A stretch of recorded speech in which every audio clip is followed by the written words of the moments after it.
I built $1 million business from scratch, but I lost it in just 30 seconds during my own brother's wedding. Disclaimer: this video is a work of fiction. All characters, events, and situations are purely imaginary and created for entertainment purposes only. Any resemblance to real persons or events is purely coincidental.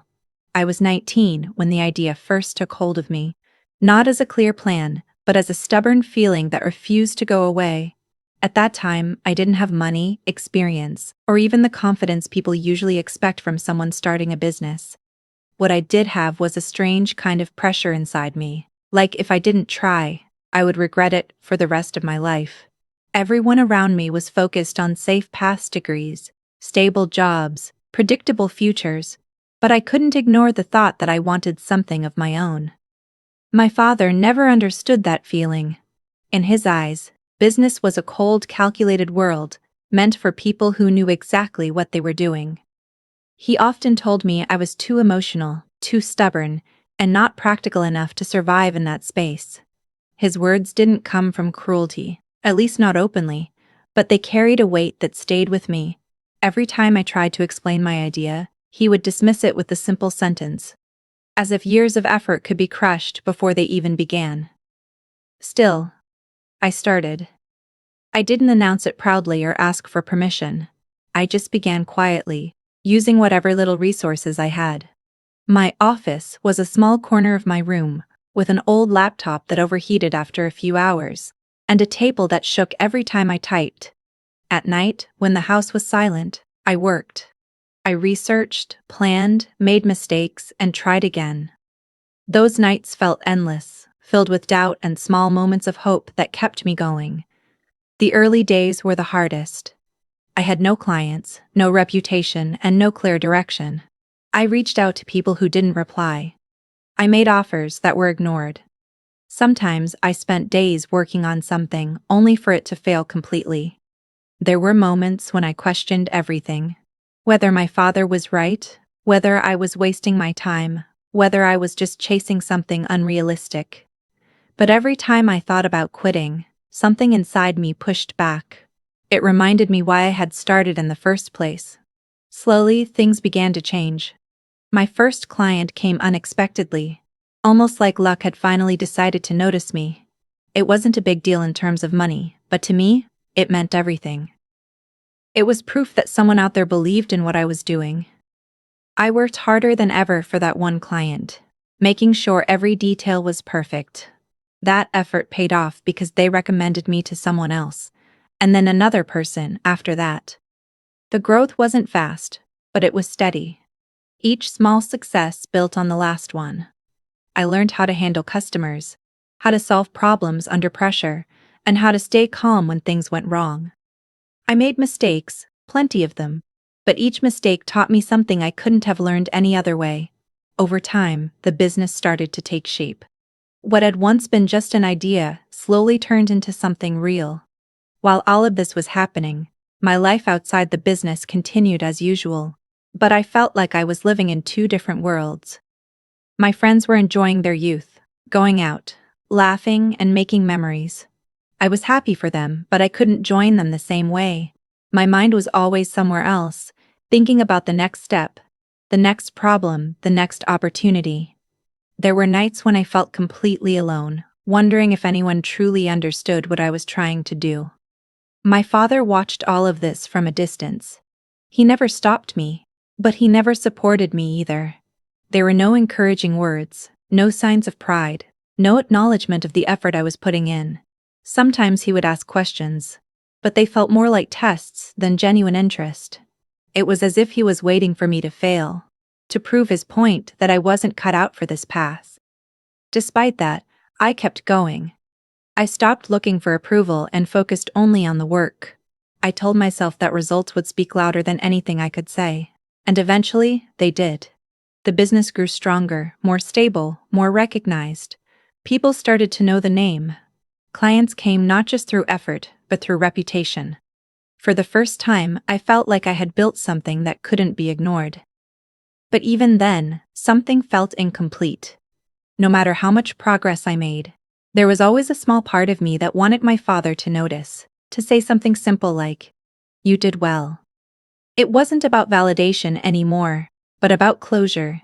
About knowing that all those years of doubt had led to something he could respect. That moment never came. Instead, there was silence. A silence that grew heavier as the business grew bigger. A silence that made me realize that success doesn't always change people the way you expect it to. Ali had always been different from me in ways that were impossible to ignore. Where I was quiet and focused, he was naturally social. The kind of person who could walk into a room full of strangers and leave with everyone laughing. People liked him instantly. He didn't have to try too hard to impress anyone, and maybe that was what made everything come so easily to him. Growing up, I noticed how my father's tone changed around him, softer, warmer, almost proud in a way I had never experienced myself. While I spent years building the business step by step, Ali stayed far away from it. He had no interest in late nights, difficult clients, or the stress that came with responsibility. He lived freely, traveling with friends, enjoying life without worrying about consequences. At first, I didn't mind. In fact, I believed it was better this way. The business was my responsibility, my dream, and I didn't expect anyone else to understand the sacrifices it required. But then, one evening, everything shifted. My father called me into his room and spoke in a tone that felt unusually serious. He said it was time for Ali to get involved in the business. He didn't explain much, just that Ali needed direction and that I was the one who could teach him. There was no discussion, no asking for my opinion. It was simply a decision that had already been made. I agreed without hesitation. He was my younger brother, and despite our differences, I cared about him. I thought maybe this was a chance for us to connect, to work together, to build something as a family. I didn't see it as a threat. I saw it as trust. When Ali joined, he didn't act like someone who was new or unsure. Instead, he stepped in with confidence, asking questions, observing everything closely. At first, I was impressed.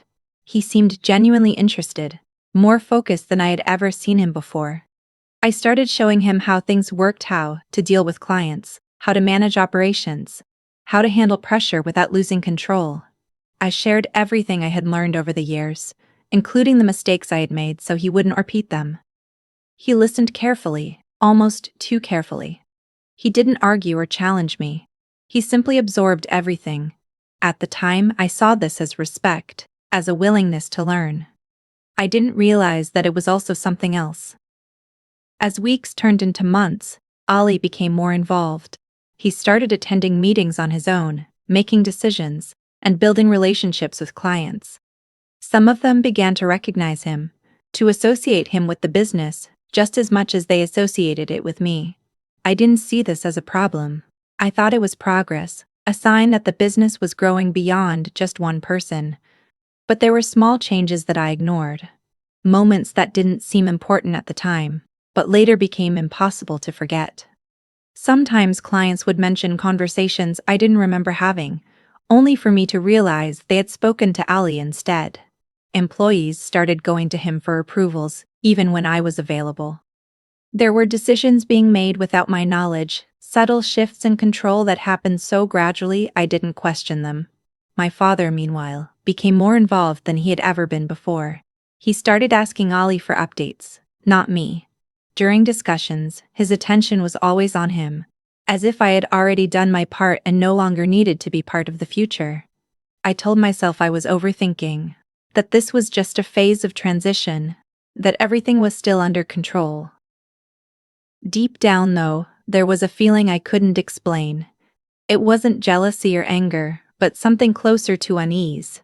It felt like watching something slowly slip away, without knowing exactly when or how it started. I kept working, kept focusing on growth, believing that as long as I stayed consistent, everything would remain as it should be. Ali, on the other hand, adapted quickly. He learned not just the technical side of the business but also the power dynamics within it.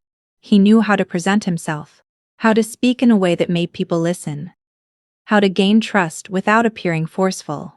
He built connections that seemed natural, effortless even. But there was a strategy behind them that I didn't fully understand at the time. What I didn't realize was that while I was teaching him how to run the business, He was learning how to replace me within it. Every system I explained, every process I shared, every contact I introduced him to was another piece of control that slowly shifted in his direction. And because I trusted him, I never held anything back. Looking back, I can see the pattern clearly. The way responsibilities changed hands without discussion. The way decisions started happening without my input. The way my role became less visible even as the business continued to grow. But at that time, it all felt normal, like a natural evolution rather than something intentional. I believed I was building something stronger by including him. I believed that sharing the workload would make things easier, that having family involved would create stability. I didn't question why everything seemed to be aligning in his favor, why my father's attention had completely shifted, or why I was slowly becoming a background figure in something I had created from nothing. Trust can be blinding when it comes from love.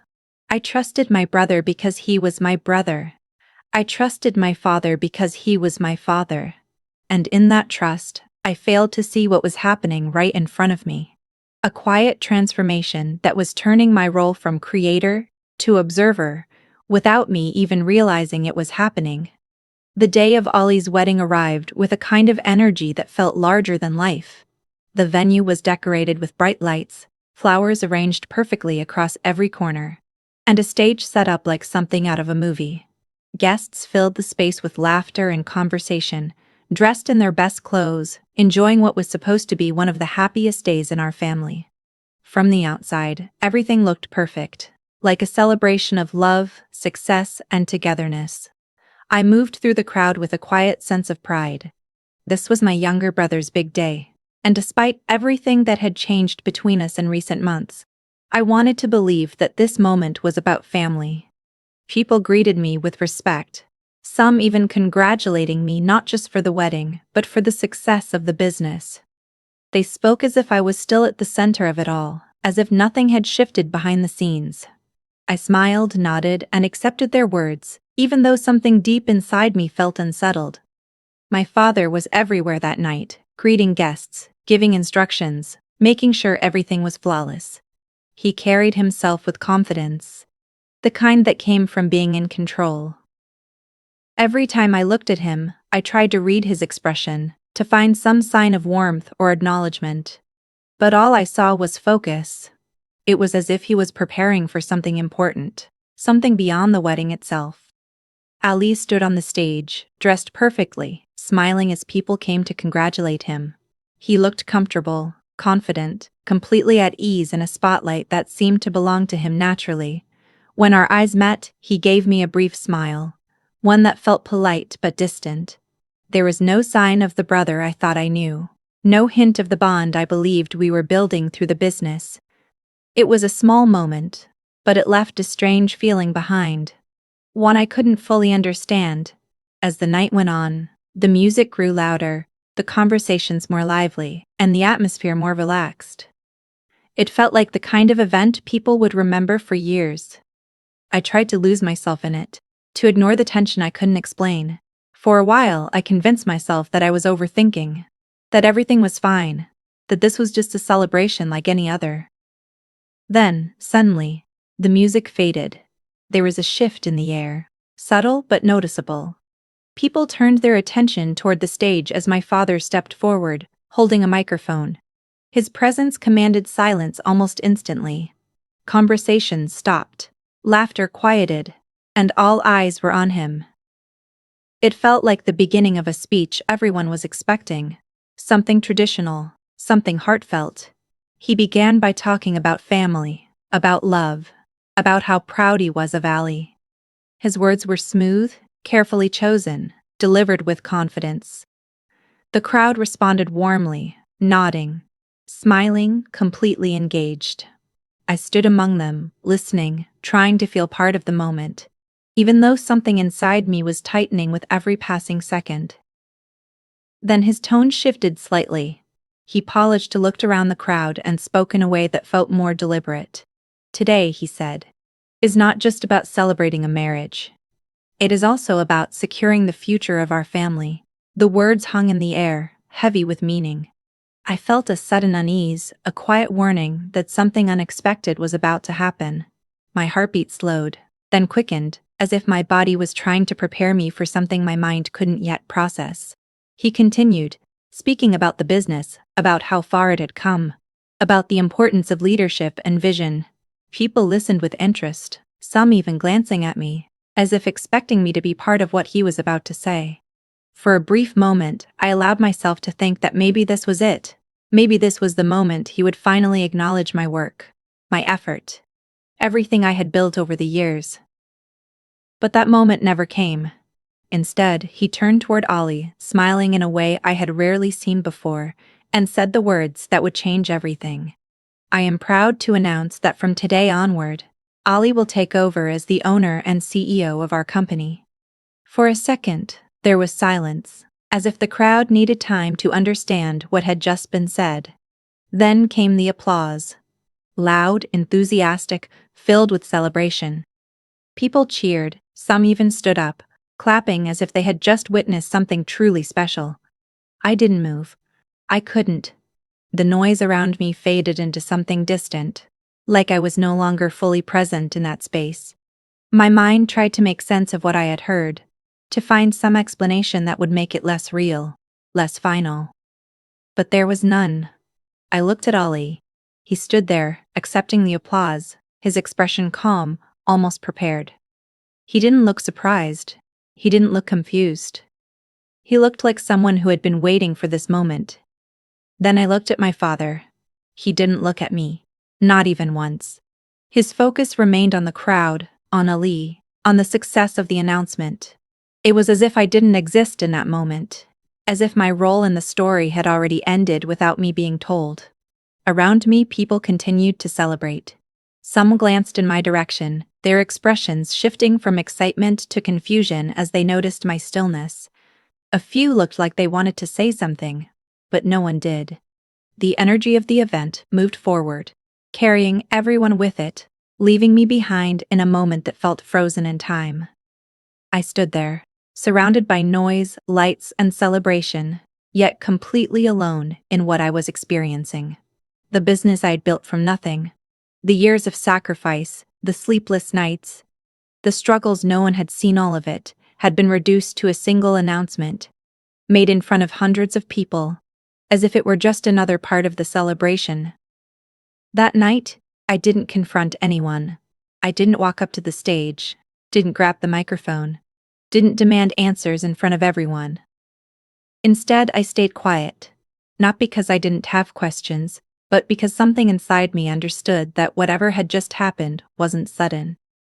It wasn't an emotional decision made in the moment. It felt planned, calculated, and far too complete to be undone with a single reaction. I left the wedding early, without saying goodbye to anyone. The music was still playing, people were still celebrating, but none of it felt real anymore. The drive home was silent. My mind replayed the announcement over and over again, trying to find something I had missed. Some clue that could explain how everything had changed so completely without me realizing it. For the first few days, I stayed away from the office. I ignored calls, messages, and emails. Not out of anger, but because I needed distance to think clearly. The more I thought about it, the more I realized that this couldn't have been a last-minute decision. Transferring ownership, announcing a new CEO in front of a crowd, it required preparation, legal work, documentation, agreement. None of that happens overnight. That realization led me to one conclusion: this had started long before the wedding. I decided to find out when. When I returned to the office, everything looked the same on the surface. The same desks, the same people, the same systems I had built from the ground up. But something felt different. The way people looked at me had changed. There was hesitation in their eyes, a kind of quiet awareness that made every interaction feel slightly off. I began by checking the records, financial documents, ownership papers, internal communications, anything that could give me clarity. At first, everything seemed normal. But as I dug deeper, I started noticing inconsistencies, dates that didn't match conversations I remembered, Signatures on documents I had never seen before, approvals that had gone through without my knowledge. Then I found it. A set of legal documents, filed months before the wedding, showing a gradual transfer of ownership. Not sudden, not obvious, but carefully structured over time. Small percentages moved step by step, each one too minor to raise suspicion on its own. But together, they told a clear story. By the time of the wedding, the control of the company had already shifted. I wasn't the owner anymore. I hadn't been for a while. The announcement at the wedding wasn't the beginning. It was the reveal. I sat there staring at the papers, feeling a strange mix of disbelief and clarity. It wasn't just betrayal. It was precision. Every detail had been handled quietly, professionally, and deliberately. There was no room for error, no loose ends. I started connecting the dots. The sudden involvement of my father in the business. The way he had insisted on bringing Ali in. The timing of certain decisions that had felt unusual but not alarming at the time. It all lined up too perfectly to be coincidence. Then there was Ali. At first, I wanted to believe that he didn't know, that he had simply followed instructions without understanding the full picture. But the more I thought about his behavior over the past few months, the harder it became to hold on to that belief. The way he had asked specific questions, not just about operations but about control. The way he had built relationships with key clients and employees, positioning himself as someone they could rely on. The confidence with which he had stepped into roles that usually take years to grow into. He hadn't been learning. He had been preparing. Even the smallest moments started to make sense. Conversations where he had seemed unusually curious. Meetings where he had taken the lead without hesitation. Decisions that had been presented as collaborative but were actually shifting authority in subtle ways. And I had allowed all of it. Not because I was careless, but because I trusted him. Because I believed that sharing knowledge meant strengthening the business, not weakening my position in it. I never imagined that the information I was giving him would be used to replace me. What hurt the most wasn't just what they had done, but how carefully they had done it. This wasn't an emotional betrayal. It was strategic. Every step had been taken with purpose, with patience, with the understanding that if it was done slowly enough, I wouldn't notice until it was too late. I spoke to a few employees, people I had trusted for years. Some avoided the conversation entirely. Others gave vague answers, choosing their words carefully as if they were afraid of saying too much. But a few, after some hesitation, admitted what I already suspected. They knew. Not everything, but enough to understand that changes were happening behind the scenes. They had seen documents, attended meetings, heard discussions that I wasn't part of. And while they didn't actively go against me, they didn't warn me either. In their position, I couldn't blame them completely. They were protecting their own jobs, their own stability. But it added another layer to the reality I was facing. This hadn't just been planned by my father and brother. It had unfolded in an environment where silence made it possible. As I walked through the office, I started seeing it differently. The systems I had created, the processes I had refined, the culture I had tried to build, it was all still there. But it no longer belonged to me.